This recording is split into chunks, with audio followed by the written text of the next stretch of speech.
ಎಲ್ಲರಿಗೂ ನಮಸ್ಕಾರ. ವಸಿಷ್ಠಸ್ ಕಿಚನ್ಗೆ ಸ್ವಾಗತ. ಇವತ್ತು ನಾನು ಕೆಲವೊಂದು ಡಬ್ಬಿಗಳೊಂದಿಗೆ ಬಂದಿದ್ದೇನೆ. ಹಿತ್ತಾಳೆ, ತಾಮ್ರ, ಮರದಿಂದ ಮಾಡಿದ ಹಳೆಯ ಕಾಲದ ಡಬ್ಬಿಗಳೊಂದಿಗೆ ಬಂದಿದ್ದೇನೆ. ಡಬ್ಬಿ ಅಂತಲೂ ಹೇಳ್ತಾರೆ, ಕೆಲವರು ಪೆಟ್ಟಿಗೆ ಅಂತಲೂ ಹೇಳ್ತಾರೆ. ಮತ್ತು ನಾನು ಈ ಹಿಂದೆ ಪಾವು, ಸೇರು, ಕೊಳಗದ ಒಂದು ವಿಡಿಯೋ ಮಾಡಿದ್ದೆ. ಅದರೊಳಗೆ ಒಂದು ನಾನು ತೋರ್ಸೋಕ್ಕೆ ನಿಮಗೆ ಮರ್ತಿದ್ದೆ, ಅದು ಒಂದನ್ನು ಇದರಲ್ಲಿ ಆ್ಯಡ್ ಮಾಡ್ತೀನಿ. ಬನ್ನಿ ಒಂದೊಂದಾಗಿ ನೋಡೋಣ. ಇದು ಹಿತ್ತಾಳೆದು. ಇದಕ್ಕೆ ಇದೊಂಥರದ ಪೆಟ್ಟಿಗೆ.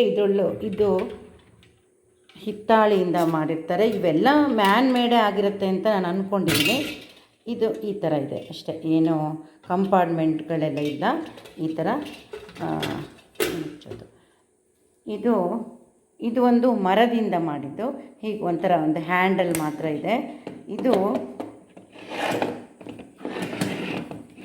ಒಳಗಡೆ ಒಂದು ಕಂಪಾರ್ಟ್ಮೆಂಟ್ ಇದೆ, ಚಿಕ್ಕದೊಂದು ಕಂಪಾರ್ಟ್ಮೆಂಟ್ ಇದೆ. ಅದನ್ನು ನಾನು ಹೀಗೆ ಎತ್ಕೋಬೋದು. ಹೀಗೆ ಈ ಥರ ಇದೆ. ಹೀಗೆ ಇದನ್ನು ಮುಚ್ಬೋದು. ಇದು ಮರದಿಂದ ಮಾಡಿರೋದು.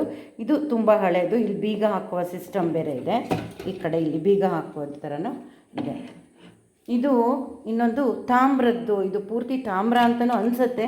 ತುಂಬ ಹಳೆಯದಾಗಿದ್ದರಿಂದ ಇದನ್ನು ನಾನು ಪಾಲಿಷ್ ಮಾಡಿಸಿಲ್ಲ, ಆ್ಯಂಟಿಕ್ಕಾಗಿ ಇಟ್ಕೊಂಡಿದ್ದೀನಿ. ಅದರಿಂದ ಅದು ಹಿತ್ತಾಳೆದ ತಾಮ್ರದ ಅಂತಲೂ ಗೊತ್ತಾಗಲ್ಲ. ತುಂಬ ವೆಯ್ಟ್ ಇದೆ. ಇದಕ್ಕೂ ಕಂಪಾರ್ಟ್ಮೆಂಟ್ ಇಲ್ಲ. ಈ ಥರ ಒಳಗಡೆ ಹಿಂಗೆ ಸ್ಪೇಸ್ ಇದೆ. ಇದು ತಾಮ್ರದ್ದು. ಇದಕ್ಕೆ ಈ ಥರ ಬೀಗ ಹಾಕುವ ಇದು ಸಿಸ್ಟಮ್ ಇದೆ.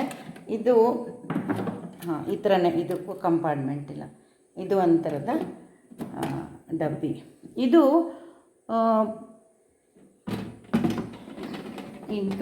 ಹಿತ್ತಾಳೆದು. ಇದಕ್ಕೊಂದು ಈ ಥರ ಮೇಲ್ಗಡೆ ಒಂದು ಹಿಂಗೆ ಕೊಟ್ಟಿದ್ದಾರೆ ರಿಂಗು. ಇದು ಬಹುಶಃ ಜುವೆಲ್ ಬಾಕ್ಸ್ ಇರ್ಬೋದು.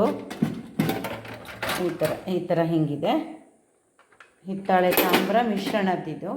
ಇದೊಂದು ವುಡನ್ ಬಾಕ್ಸು. ಇದಕ್ಕೆ ಮೇಲ್ಗಡೆ ತಾಮ್ರದ ಮೋಟಿಫ್ಗಳನ್ನು ಕೊಟ್ಟಿದ್ದಾರೆ. ಈ ಥರ ಒಂದು ಹ್ಯಾಂಡಲ್ ಕೊಟ್ಟಿದ್ದಾರೆ. ಇದು ನೋಡಿ ಈ ಥರ ಇದೆ. ಇದಕ್ಕೂ ಒಂದು ಕಂಪಾರ್ಟ್ಮೆಂಟ್ ಇದೆ. ಅದಕ್ಕೆ ಮುಚ್ಚಳ ಇತ್ತು, ಇನ್ನೊಂದು ತೋರಿಸಿದ್ದು ನಾನು. ಇದಕ್ಕೆ ಮುಚ್ಚಳ ಇಲ್ಲ. ಇದೇ ನಾನು ನಮ್ಮನ್ನ ಹೇಳಿದ್ನಲ್ಲ, ಒಂದು ಕೊಳಗ. ಇದು ಹಿತ್ತಾಳೆಯಿಂದ ಮಾಡಿರೋದಂಥ ಒಂದು ಕೊಳಗ. ಮೊನ್ನೆ ನಿಮಗೆ ತೋರ್ಸೋಕ್ಕೆ ಮರ್ತಿದ್ದೆ ನಾನು. ಇದಕ್ಕೆ ನಾವು ರೊಕ್ಕದ ಪೆಟ್ಟಿಗೆ ಅಂತ ಕರೀತಾರೆ. ಪೂಜೆಗೆ ಇಟ್ಕೊಳ್ಳೋ ಅಂಥದ್ದೊಂದು ಈ ಥರ ಕಂಪಾರ್ಟ್ಮೆಂಟ್ಸ್ ಇದೆ. ಇದರಲ್ಲಿ ದುಡ್ಡು ಹಾಕಿ ಇಟ್ಕೊಳ್ಳೋದು. ಇದಕ್ಕೆ ರೊಕ್ಕದ ಪೆಟ್ಟಿಗೆ ಅಂತ ಕರೀತಾರೆ.